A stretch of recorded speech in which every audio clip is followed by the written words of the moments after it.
My mother chose her boyfriend over me. Until I exposed their lies on live TV, I never thought I'd become the headline of a national morning show, the girl who humiliated her own mother on live television. But as I stood under the blinding studio lights, mic clipped to my trembling collar, my heart wasn't shaking from fear, it was pulsing with victory. The audience waited in silence, unaware that in less than 5 minutes, I'd expose years of lies, manipulation, and betrayal, all broadcast to millions. If only they knew how far I'd come to get here.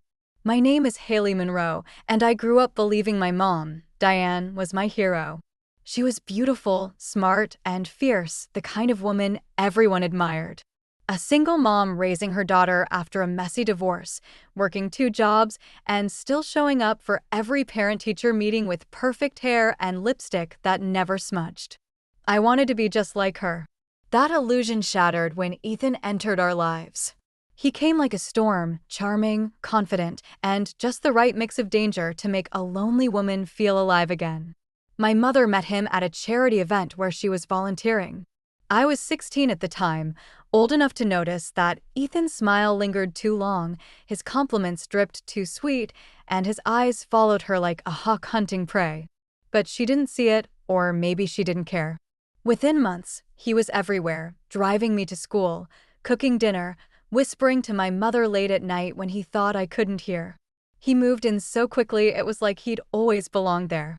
But something about him made my skin crawl. He'd knock softly on my bedroom door, just to check in, and his gaze always felt invasive, crawling up my spine. When I told my mom I didn't like him, she laughed it off.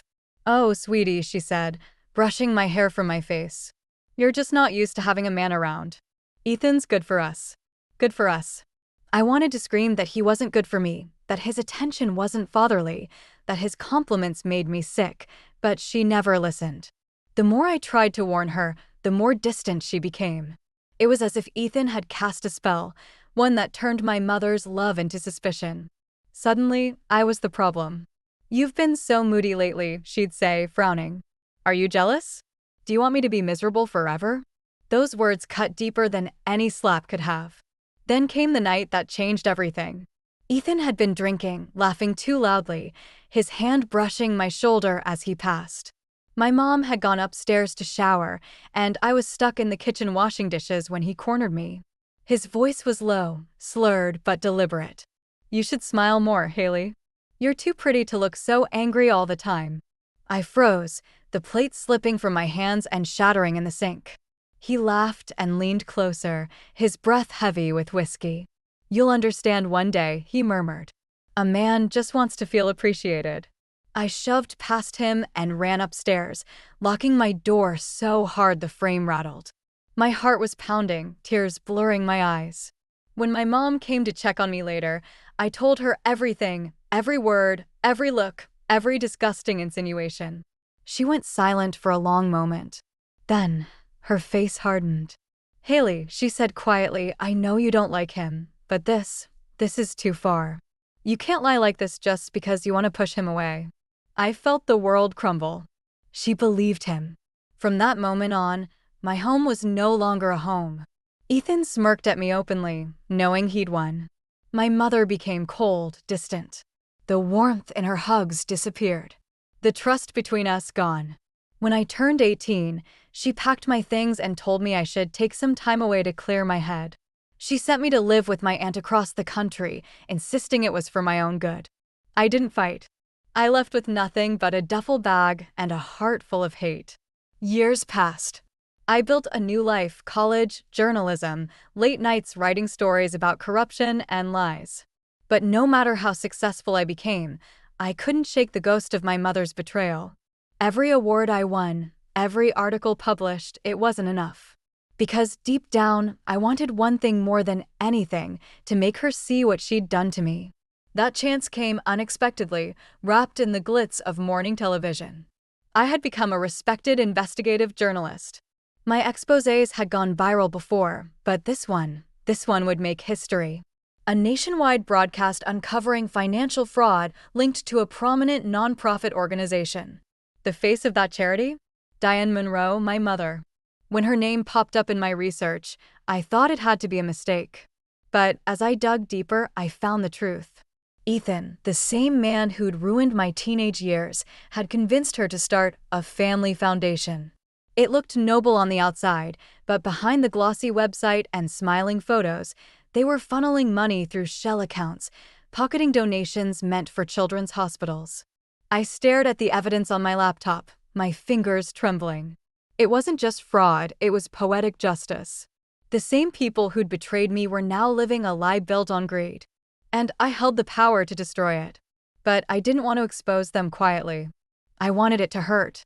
When the network producers invited me to guest host an episode of Morning America, the nation's most watched talk show, I knew exactly what I'd do.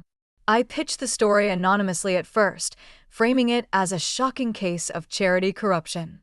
The executives loved it. "Let's air it live," one of them said. "Get the public reaction in real time." Perfect. As the day approached, I prepared everything meticulously: the files, the footage, the timing. The producers didn't know my personal connection. They just knew it was going to be explosive. And now here I stood, lights glaring, cameras rolling, millions watching. My mother sat in the audience, invited as the honored guest, completely unaware that she was about to watch her entire life unravel. Ethan sat beside her, smug as ever. I took a deep breath and looked straight into the camera. "Today," I began, my voice calm but razor-sharp, "we're uncovering the story of a foundation built on lies, and the people who thought they could get away with it." The screen behind me flickered to life, showing documents, transfers, offshore accounts, every secret they thought they'd buried. Gasps filled the studio. Then came the final slide. A photo of Diane and Ethan, smiling, holding hands, with the charity's logo behind them. The camera cut to my mother's face. Her smile faltered. Ethan's jaw dropped. The audience turned. And I looked directly at her and said, "Some lies are easy to hide until the truth comes home." For a split second, silence. Then chaos.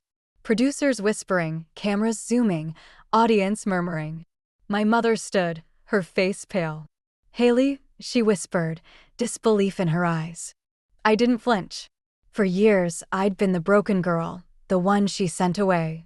But now she was the one exposed, the mask she'd worn for so long cracking under the weight of the truth.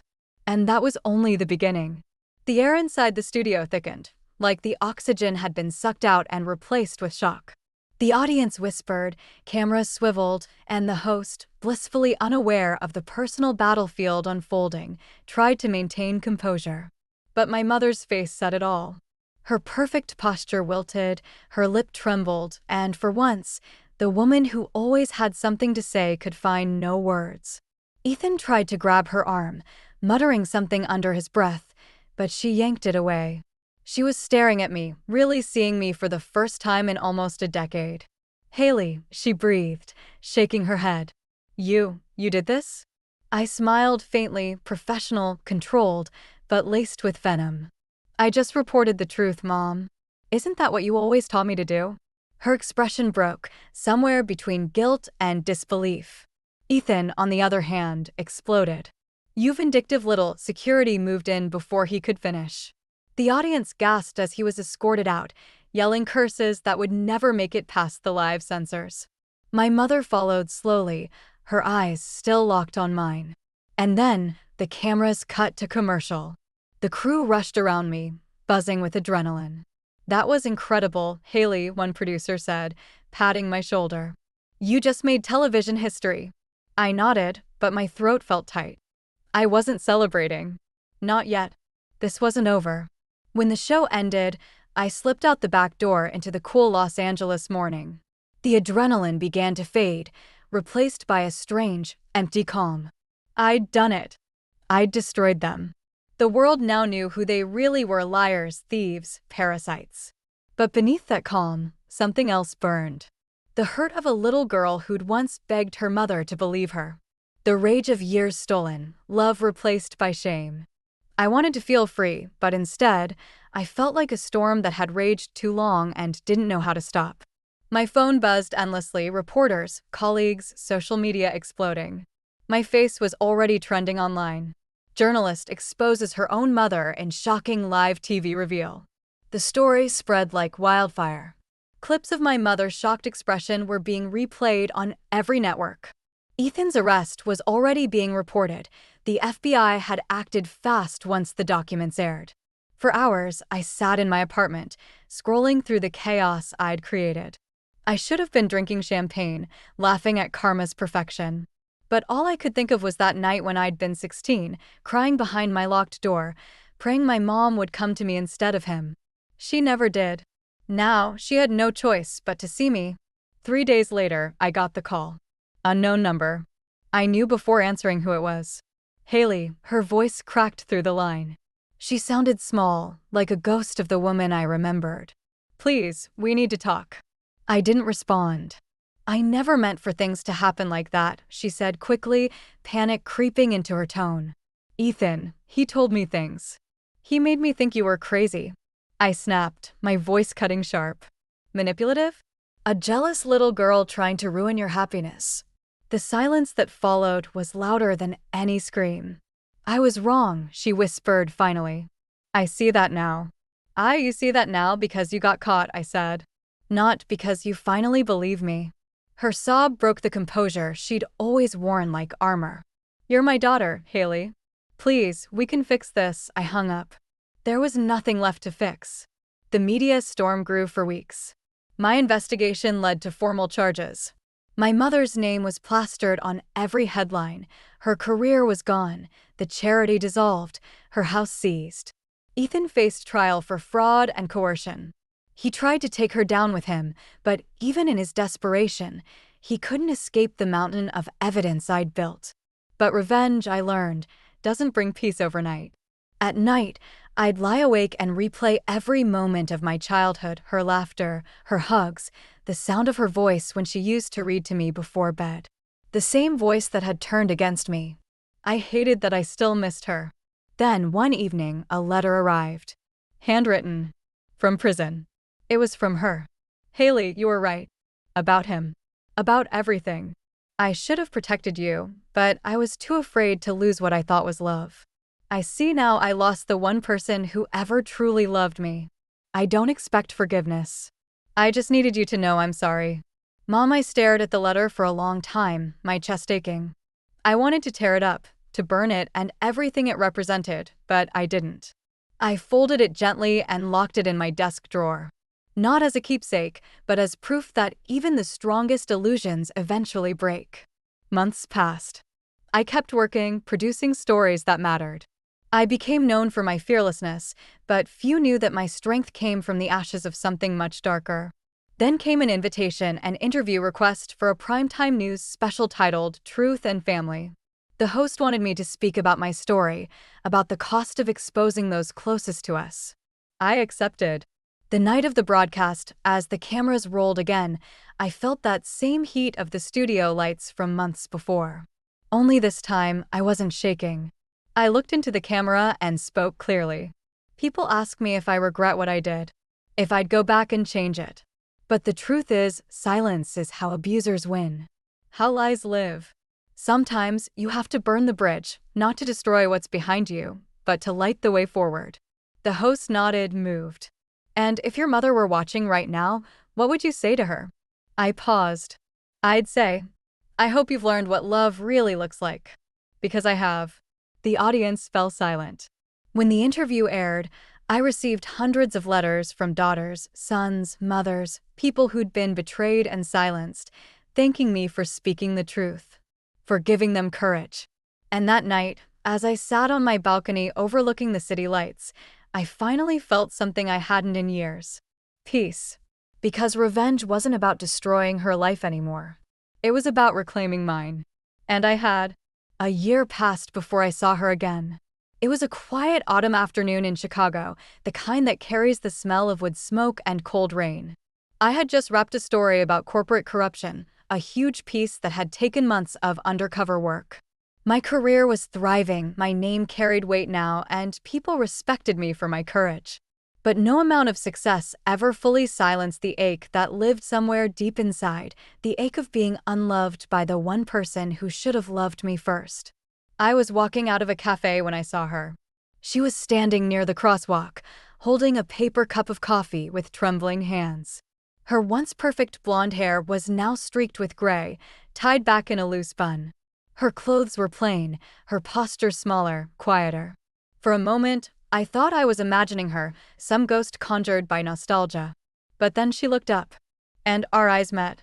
For a heartbeat, neither of us moved. The city kept rushing around us, but time between us froze. My throat tightened, my pulse quickened. Every memory, the betrayal, the humiliation, the childhood that vanished came flooding back in that instant. She approached slowly, as if afraid I'd run. "Hailey," she said softly, her voice trembling. "You look beautiful." I didn't respond. I didn't trust my voice not to crack. I didn't mean to interrupt you. I just saw you and I couldn't walk away." She looked fragile, not the sharp, commanding woman who used to control every room she entered. Her eyes, once so cold, were red and tired. "I've been clean for almost a year now," she said quietly. "Therapy, support groups. I'm trying to be better. I lost everything. But maybe that's what I needed." The words hung between us like smoke. I studied her face, searching for something real, something that wasn't manipulation, wasn't self-pity. And for the first time, I saw it. Regret. Genuine, raw regret. "Why no?" I finally asked. "Why talk to me now?" She took a shaky breath. "Because I realized that my silence destroyed you. I let someone hurt you because I was too afraid to admit I'd made a mistake. I don't expect forgiveness. I just wanted to tell you, face to face, that I'm sorry. And that I'm proud of who you became, even if I had no part in it." My eyes stung, but I didn't let the tears fall. I had cried enough for her. "Do you know what it's like," I whispered, "to spend years wondering what was so wrong with you that your own mother chose someone else over you?" Her lips trembled. "Every day," she said. "And I hate myself for it." Silence stretched again, heavy but honest this time. I wanted to hate her forever. I wanted to keep the anger alive because it was what had kept me strong. But standing there, watching her hands shake and her shoulders slump under the weight of her own choices, I realized something. I didn't need hate anymore. It had served its purpose. I exhaled slowly. "I can't forget what you did," I said. "And I'm not sure I can forgive you. But I'm not going to carry this hate around anymore. You don't get to live in my head rent-free." A tear slipped down her cheek. She nodded, understanding more than words could convey. "Thank you," she whispered. "That's more grace than I deserve." I turned to leave, but she called after me. "Hailey?" I looked back. "Your grandmother's necklace," she said, pulling something from her coat pocket. The small gold locket I hadn't seen since I was 16 glimmered in her hand. "I kept it safe. I thought you'd want it." My chest tightened as she placed it in my palm. I could almost hear my grandmother's laughter, feel her gentle hands fastening it around my neck when I was a child. "Goodbye, Mom," I said softly. And I walked away. That night, I sat by the window of my apartment, watching the city lights dance across the skyline. The necklace glowed faintly in my hand, a reminder of where I came from and how far I'd gone. I wasn't the broken teenager begging for love anymore. I was Hailey Quinn, an investigative journalist, a survivor, a woman who turned pain into power. Revenge had started my story, but forgiveness closed it. Months later, when my memoir The Truth Beneath the Lies hit the shelves, it sold out within a week. People called it raw, fearless, heartbreaking. I didn't write it for them. I wrote it for the girl I used to be, the one who needed to know she could rise from betrayal and still shine. And when I stood on stage at the book signing, a sea of faces watching, I saw women wiping tears, men nodding silently, people holding out books like they were holding hope itself. I smiled, not with bitterness, but with peace. Because I had finally learned the greatest revenge of all, to heal and to live well. The locket gleamed softly in the city lights that streamed through my apartment window. I turned it over in my hands, feeling the tiny engraving on the back, "For my brave girl." It had been my grandmother's final gift before she passed, and it had vanished the same week my mother's boyfriend moved in. I thought it was stolen. But now, knowing she had kept it, meant something. Maybe not forgiveness, but a fragment of truth I could finally hold. The rain began tapping gently against the glass, like the sound of fingers drumming on an old typewriter. I opened my laptop, the same one that had carried my career through the darkest corners of media and truth-seeking, and began to write. Not an article this time. Not another exposé. Just the story. My story. For years, I had written about other people's betrayals, about victims who never got their voices back. But this time, I was the subject, the narrator, and the survivor all at once. They say truth sets you free, I typed slowly. But before it frees you, it breaks you. It takes every illusion you've ever had about love, about family, about trust, and burns it to ash. What's left is who you really are. As I wrote, I could hear the faint echo of my mother's voice from that night on live TV. Her nervous laugh, her trembling apologies, her face crumbling when the truth came out. I didn't want to replay it, but the memory clung to me, not like pain anymore, but like proof. She had lied. He had lied. And I had survived them both. Now, that was the story. 2 weeks later, the book was finished. I titled it The Truth Beneath the Lies, the same words I had whispered to myself when I decided to expose her on national television. My publisher loved it. It's raw, personal, and unapologetically honest, they said. People will see themselves in this. And they were right. When the first copies hit stores, it exploded across social media. Talk shows, podcasts, news outlets, everyone wanted the woman who had confronted her mother and exposed a web of manipulation live on air. The story wasn't just gossip anymore, it was a movement. Women wrote to me from everywhere, some from small towns in Ohio, others from big cities like Dallas and San Francisco. You gave me the courage to leave my abusive mother. I finally stood up to the man who hurt me. Thank you for proving that family doesn't have to mean pain. I cried reading them. Every single one. It wasn't the revenge that filled me with satisfaction anymore, it was the ripple effect. The healing that spread through strangers who saw themselves in my story. That's when I understood something I hadn't before. Revenge was a spark, but truth was the fire that kept burning. A few months later, a major talk show invited me for an interview, the same one where I had once confronted my mother and exposed everything. The irony wasn't lost on me. When I arrived at the studio, the stage lights felt softer this time. The audience was calm, supportive. The host smiled warmly as I took my seat. So, Hailey, she began, your story captivated millions. How does it feel now standing here, knowing the truth changed not just your life, but so many others? I took a breath, my fingers brushing the locket at my neck. It feels freeing, I said. For a long time, I thought revenge was about making someone else hurt the way you did. But it's not. Real revenge is reclaiming the power they took from you and using it to build something better. The audience fell silent. I spent years thinking my mother's love defined my worth.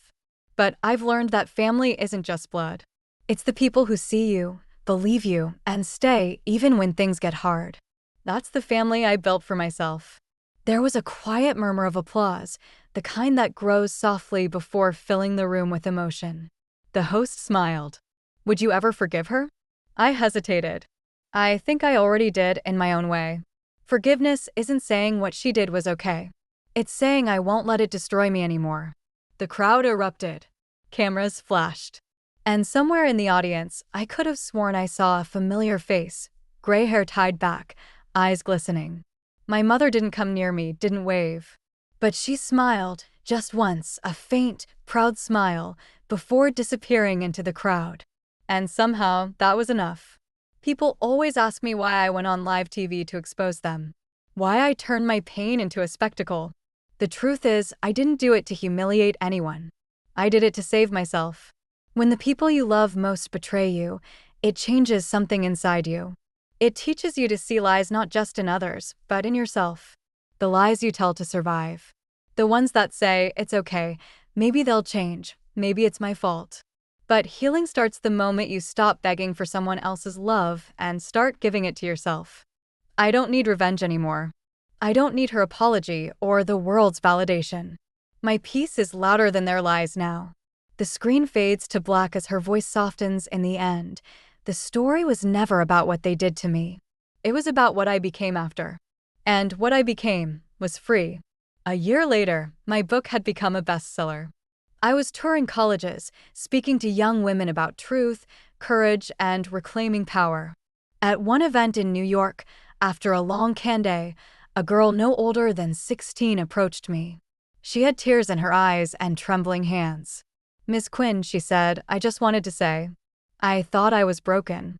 But after reading your book, I realized I'm not. I'm just surviving." I smiled and hugged her. "You're not surviving anymore," I said softly. "You're beginning." She smiled through her tears. That night, back at my hotel, I opened my journal and wrote one last entry. I used to think my story ended with betrayal. But it didn't. It began the moment I stopped being silent. I looked out over the city skyline, lights glittering, endless, alive, and felt something I hadn't felt in years. Peace. Rain fades. Soft piano echoes. Screen text appears. "To every daughter who's ever been silenced, your truth matters. Speak it. Live it. Own it." The rain never really stopped that night.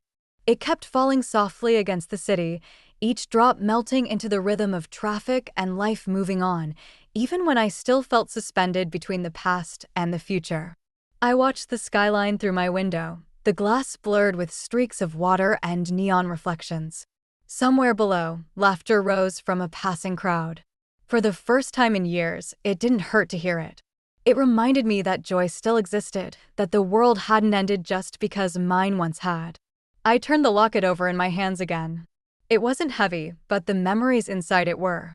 My mother's handwriting was etched faintly inside, the words barely visible under the tiny photograph. "Be brave, my girl." I'd hated her for years, hated what she had done, the lies she told to protect her boyfriend, the way she let me carry the shame for their betrayal. But now, looking at that small token of the woman she once was before he came into our lives, I couldn't hate her anymore. I didn't forgive her, not fully, but I understood her. People do cruel things when they're afraid of losing love, even if that fear destroys the people they're supposed to protect. The phone buzzed beside me. It was a message from the studio producer. "The clip has reached 20 million views." I didn't need to click the link. I knew what they were talking about, the live interview, the one where I told my story again, not to expose, but to explain. It had gone viral. People called it brave, cathartic, revolutionary. But to me, it was just closure. The part of me that used to crave validation, that needed the world to believe me, had gone quiet. Now, I just wanted peace. My apartment smelled faintly of coffee and rain-soaked air. The city hummed below. I opened my laptop and began writing again, this time with no intention of publishing. It wasn't a book or an article, just thoughts, confessions, pieces of me I hadn't said out loud. I wrote about the loneliness of being betrayed by your own blood, about the hollow ache of wanting your mother's approval even when she's the one who burned you. I wrote about the night I went on live television and shattered the illusion she built, and the strange, trembling relief that came afterward. The words flowed like a storm finally breaking after years of drought. I remembered every detail of that night, the bright studio lights, the cameras glinting like eyes waiting for blood, the hush that fell when I looked directly into the lens and said, "She lied." The silence that followed was deafening. The world shifted then. I saw it in her face, the shock, the shame, the guilt that had been buried for so long it had turned into poison. When it all spilled out, I didn't feel triumph. I felt grief. Because in exposing her, I was burying the mother I once loved. But that grief didn't last forever. Pain dulls. Anger fades. What remains is clarity. A week after the interview, she called me. I didn't answer. I couldn't, not yet. But she left a voicemail. Her voice was quiet, fragile, stripped of pride. "Hailey," she said, "I don't expect forgiveness. I just want you to know. I see it now. Everything. And I'm sorry." I played that message once, then again. And though I didn't reply, I didn't delete it either. It stayed on my phone, not as proof, but as a reminder that sometimes the apology we never thought would come still finds its way to us. Months passed. My book came out. The Truth Beneath the Lies. It sold faster than I could have imagined. Every interview, every podcast, every headline called it a story of revenge, but I knew it wasn't. It was a story of survival. The revenge had ended the day I stopped wanting to destroy her and started wanting to rebuild myself.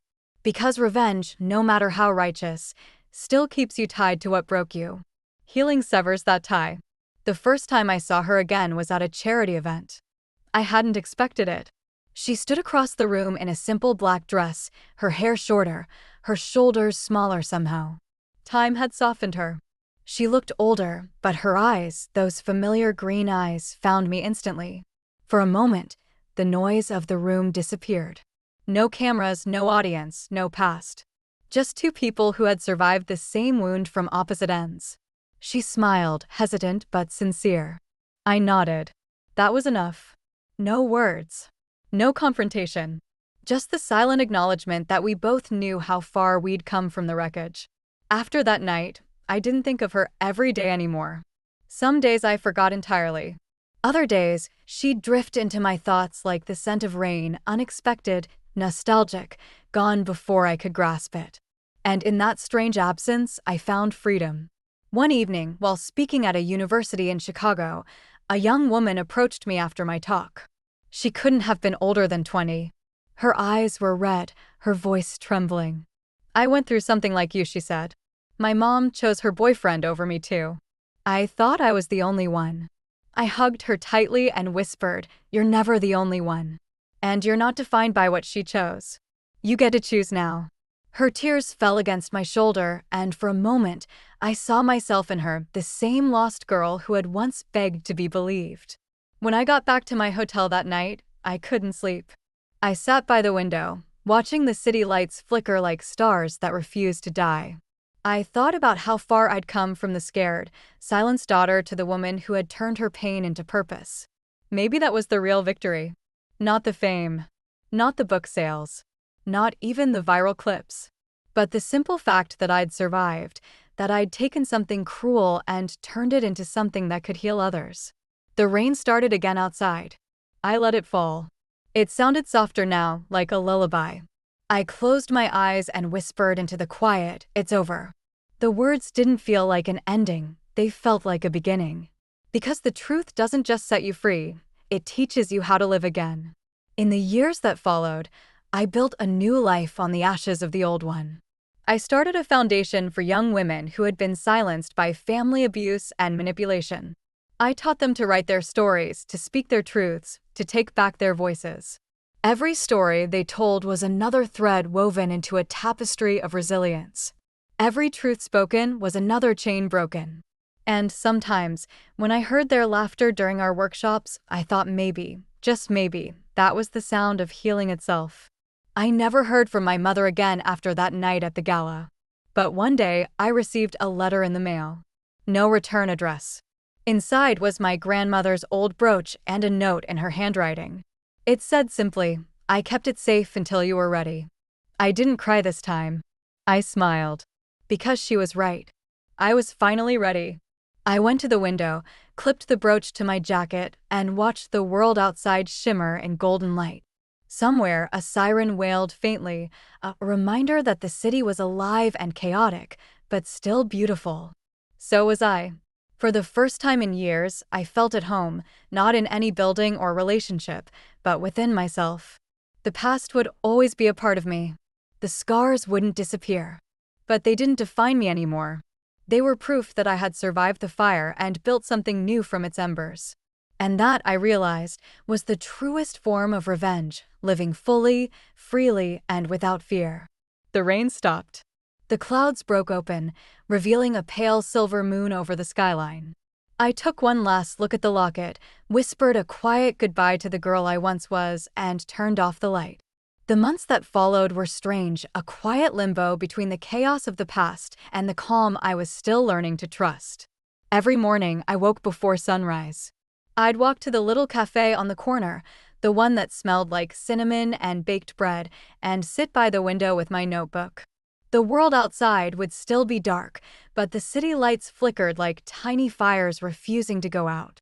That sight became a kind of meditation. Proof that, even in the darkest hours, something always glows. Writing became my therapy, my confession, my rebellion. The pages filled quickly, not with revenge, but reflection. I wrote about the fear that had silenced me for years, about the invisible scars left by betrayal, about how love twisted into control, and how silence became survival. I didn't write for pity. I wrote to reclaim what had been stolen, my voice. When I sent the manuscript to a publisher, I didn't expect a reply. But 3 weeks later, an email arrived with the subject line, "We believe in this story." I remember staring at the screen, my heart pounding so hard I could barely breathe. That night, I cried, not from sadness, but relief. For the first time in a long time, I felt seen, heard, real. The book release was quiet at first. A few articles, some local interviews. But then someone posted a clip of one of my interviews online. It spread like wildfire. Suddenly, people were tagging me, messaging me, thanking me. Women, daughters, sons, all saying they had lived a version of my story. That they finally felt less alone. It was overwhelming, but also beautiful. I started speaking at universities and conferences. Not as a victim, but as someone who'd survived the worst of human selfishness and turned it into strength. The first time I walked on stage, the lights blinded me, and for a moment I thought of that live TV moment, the one that had changed everything. But this time, I wasn't exposing anyone. I was sharing hope. After the event, I sat in the green room, my phone buzzing with messages. One caught my eye, an unfamiliar number. I hesitated, then opened it. It was from my mother. "Hailey, I saw your talk. I'm proud of you. I know I don't deserve to say that, but I wanted you to hear it anyway." I stared at the message for a long time. My first instinct was anger. How dare she try to step back into my life after everything? But under that anger was something else. A strange, quiet sadness. Because no matter how much she'd hurt me, a small part of me still missed her. Missed what we could have been if things had gone differently. I didn't reply that night. But I didn't block her either. Weeks passed. The world kept turning. My foundation grew, more volunteers, more donations, more young girls finding courage to speak their truths. Each story was a piece of redemption. And maybe, in helping them, I was finally helping the lost girl inside myself. One spring afternoon, I received an invitation to a talk show, the same one that had aired my original live interview years ago. I almost declined. But then I realized it wasn't fear stopping me. It was closure waiting. When I arrived at the studio, everything looked smaller than I remembered. The cameras, the lights, even the stage. But what struck me most was who I saw sitting quietly near the back, my mother. She looked fragile, older than her years. When our eyes met, there was no hate in hers this time, just regret. The host asked if I'd be willing to speak to her on camera. I hesitated, then nodded. When the segment started, the audience fell silent. My mother's voice trembled as she said, "I was wrong. I believed a man who told me lies about my own daughter. I let him convince me she was the problem. And I lost the best thing I ever had, her." The studio was so quiet I could hear my heartbeat. She turned toward me, eyes glistening. "I don't expect forgiveness. I just needed you to know the truth. I was weak. But you were strong." For the first time in years, I didn't feel anger when I looked at her. Just peace. I reached out and took her hand.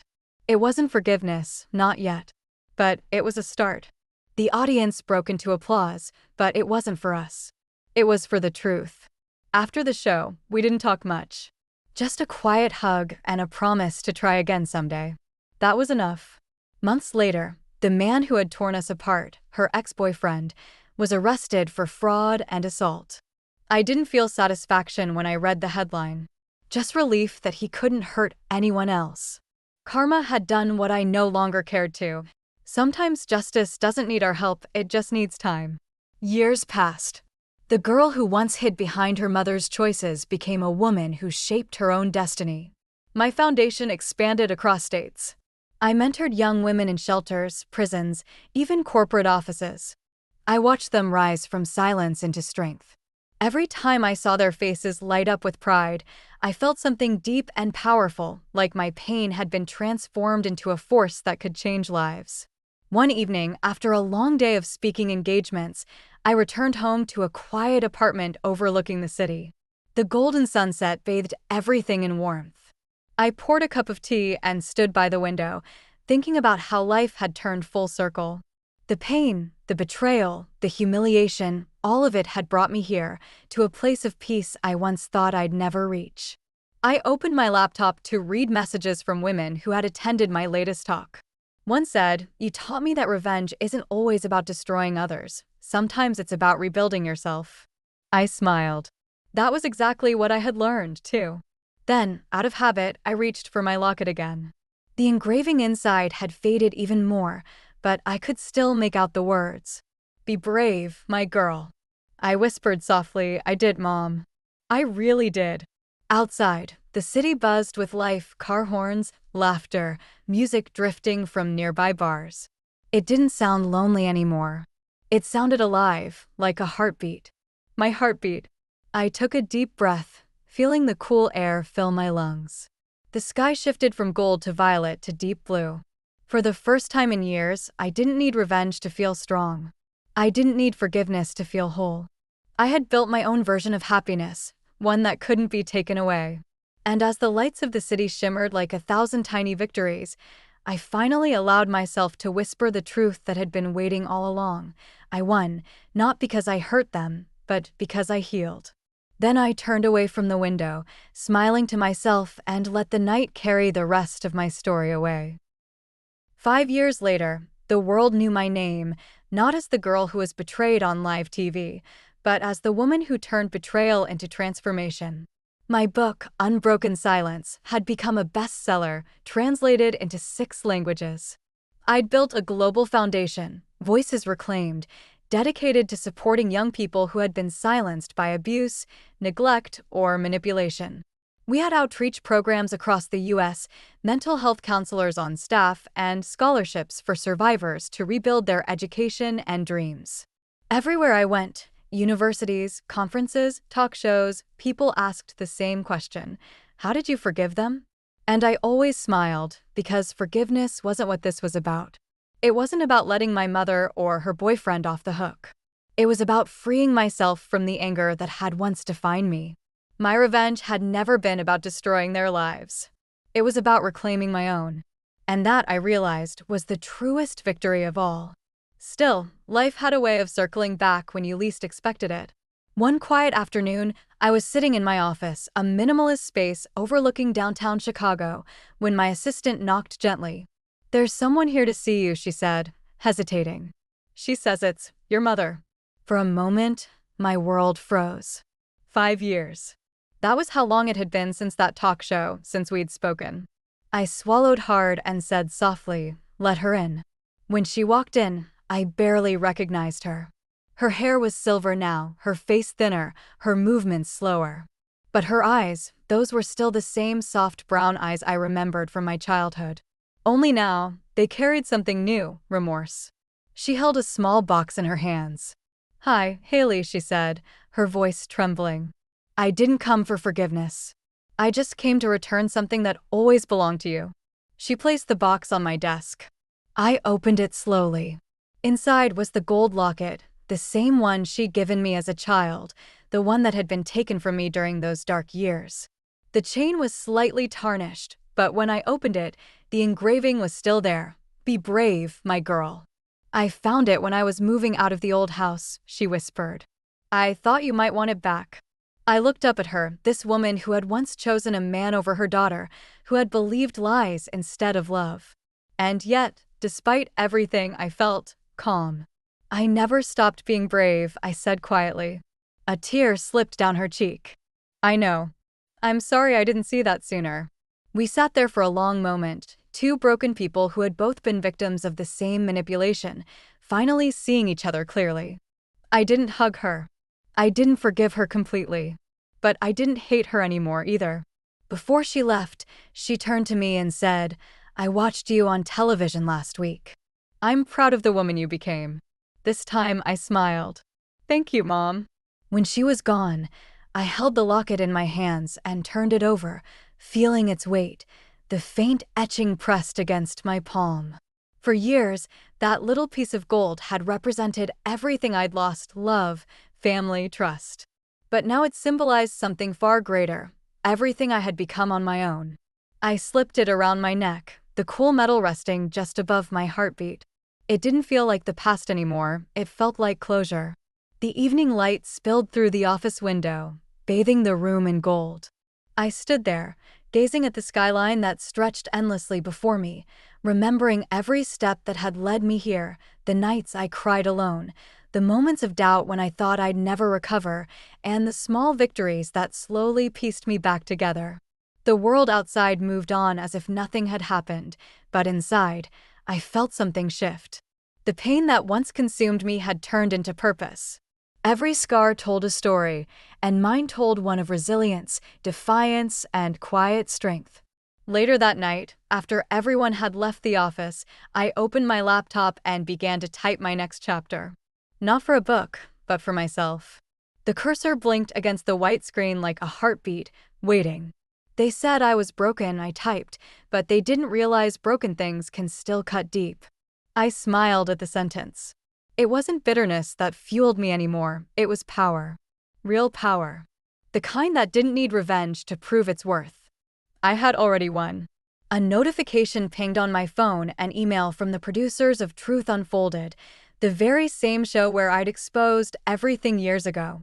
They wanted to do a reunion special. Where are they now? To highlight how the story had impacted the nation. I chuckled under my breath. The irony wasn't lost on me. The show that had once been my stage for retribution was now my platform for empowerment. I thought about saying no. I didn't need to relive the past again.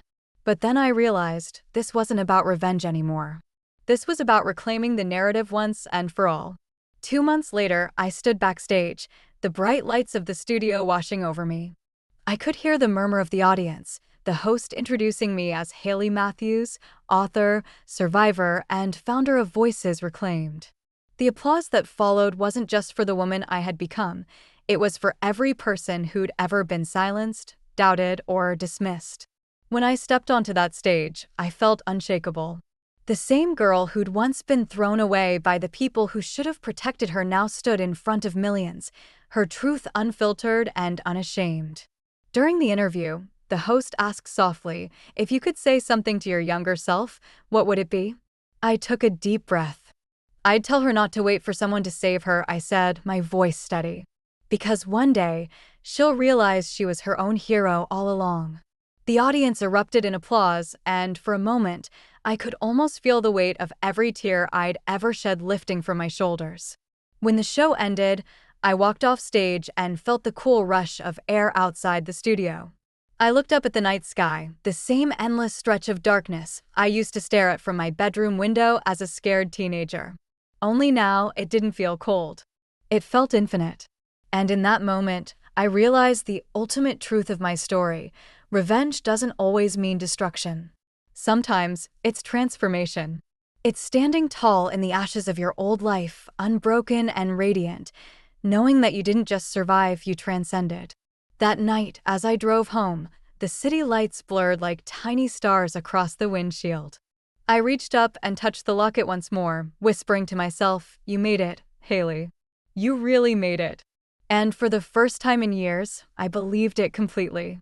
The night after the reunion show, I couldn't sleep. The adrenaline still pulsed through me like an echo. My mind replayed the applause, the bright lights, the faces of the audience, some teary-eyed, some nodding with quiet understanding. But there was one face I couldn't shake, my mother's. I hadn't seen her there, of course. But as I stood on that stage, I could feel her. Somewhere out there, she had probably watched it. Maybe in silence, maybe in regret. Or maybe she turned off the TV before I could finish speaking, like she used to walk away mid-argument when I was a teenager, pretending she didn't hear me cry. Still, I hoped a part of her heard me this time. The next morning, I woke to a flood of messages. Some from viewers, thanking me for speaking up. Others from girls who said my story gave them courage to confront their own parents, abusers, or manipulators. Each message was a small flame in the dark, proof that what I'd done mattered. But one message stood out. It came from a private number. "You looked beautiful last night. I'm proud of you, Mom." I stared at it for a long time. There were no excuses, no explanations, no pleas for forgiveness. Just that. And somehow, that simplicity made it hit harder than any apology ever could. I didn't reply. Not yet. I didn't know what to say. For years, I had fantasized about what that moment would look like, her begging me to understand, me refusing to forgive, walking away victorious. But now that it was here, it wasn't as black and white as I'd imagined. The fire of revenge had burned bright, but what came after the ashes? What was left? I spent that day wandering the city. The autumn wind carried the smell of roasted coffee and damp leaves. I stopped at a park bench, the same one I used to sit on after school as a teenager, waiting for a mother who never came to pick me up. Now, years later, I sat there as a woman who had everything, a career, success, influence, but was still trying to make peace with the little girl inside her who never got closure. I pulled out my phone and opened the photo gallery. There was one picture I'd kept all these years, me and Mom at the lake house, before everything fell apart. I was 8, smiling wide, holding her hand. She looked happy then, carefree. That was before the boyfriend. Before the fights. Before the betrayal. My thumb hovered over the delete button.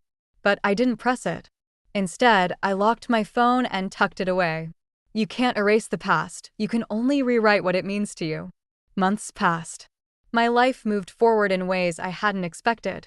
Voices Reclaimed became more than just a nonprofit, it became a movement.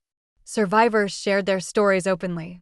Women, men, even children spoke about abandonment, manipulation, emotional neglect.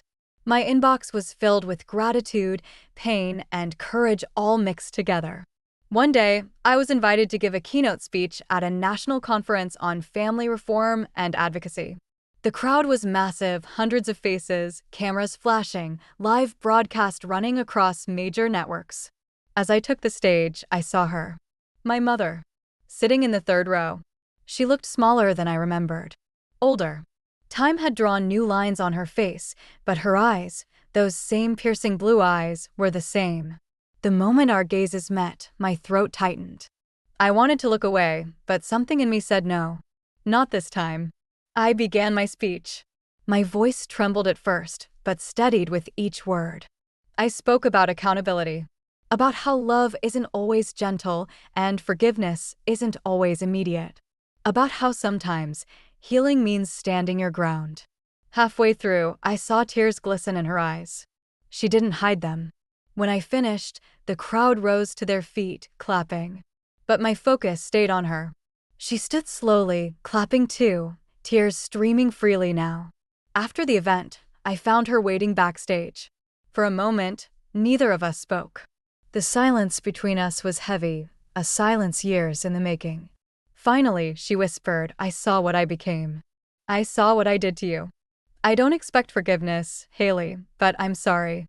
Her voice broke, and for the first time, I didn't see my mother, I saw a flawed, frightened woman who had made terrible choices and was finally facing them. I didn't forgive her in that moment. Forgiveness isn't something you give instantly. It's something that grows slowly, like light creeping over a dark horizon.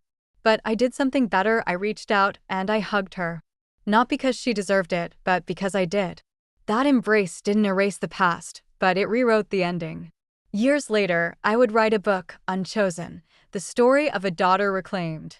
It would top bestseller lists, inspire a documentary, and open a national conversation about emotional neglect and resilience. But more than that, it would become my way of saying, you can be broken by the people who made you and still rebuild yourself into someone stronger than they ever imagined. On the dedication page, I wrote, "For the girl I was and the woman I chose to become." And beneath it, in smaller letters, "For my mother, who taught me what love should never be." One quiet evening years later, I received a letter. No return address, just my name written in familiar handwriting. Inside was a small photograph, the same one from the lake house. Only this time, the back had been scribbled on. I kept this too. Always proud. Always sorry. Mom. I held the photo to my chest, closed my eyes, and smiled. The story had finally come full circle. Not with revenge. Not with bitterness. But with peace. Because true revenge isn't about destroying the person who hurt you. It's about living a life so powerful, they can't help but see what they lost. And I had done just that.